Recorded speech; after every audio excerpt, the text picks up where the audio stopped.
ಸಿಂಧೂರ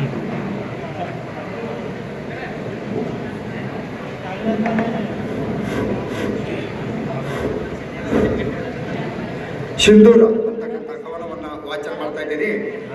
ಸಿಂಧೂರ ಜಗಕ್ಕೆಲ್ಲ ಸಾರಿದ್ದು ಭಾರತೀಯ ನಾರಿ ಶಕ್ತಿ, ದಿವ್ಯ ಪರಂಪರೆಯ ಸಂಸ್ಕೃತಿ, ತೇಜೋಮಯವಾದ ಭವ್ಯ ಬದುಕು, ಮುತ್ತೈದೆ ಹಳೆಯ ಕುಂಕುಮ ಅಳಿಸಲು ಬಂದವರ ನಿರ್ನಾಮ, ದುಷ್ಟ ಶಕ್ತಿಯ ಸಂಹಾರ, ನವಶಕ್ತಿಯ ಅವತಾರದ ಮಹಿಮೆ.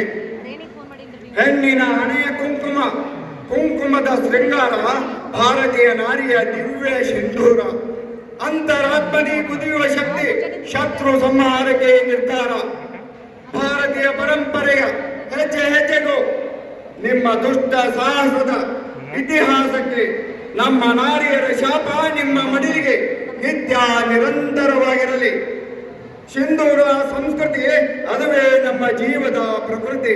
ನಿತ್ಯ ಭಾವದಲ್ಲಿ ಬೆಳೆದ ಸಿಂಧೂರ ಅಲೆಯ ನಡುವೆ ತ್ಯಾಗದ ಜೊತೆಗೆ ಪ್ರತಿಯೊಬ್ಬನ ಹೃದಯದಲ್ಲೂ ಸಿಂಧೂರದ ಮಹಿಮೆ ಅರಳಿ ನಿಂತಿದೆ. ಪ್ರತಿಯೊಬ್ಬನ ಹೃದಯದಲ್ಲೂ ಸಿಂಧೂರದ ಮಹಿಮೆ ಅರಳಿ ನಿಂತಿದೆ. ರಕ್ತದ ಕಣಕಣದ ಭಾವದ ನಡುವೆ ವಿಶ್ವ ಶಾಂತಿಯ ಸಾಗರದ ಅಲೆಯೊಳಗೆ, ವಿಶ್ವ ಶಾಂತಿಯ ಸಾಗರದ ಅಲೆಯೊಳಗೆ. ಜೈ ಹೋ ಕರ್ನಾಟಕ, ಜೈ ಹೋ ಭಾರತ್.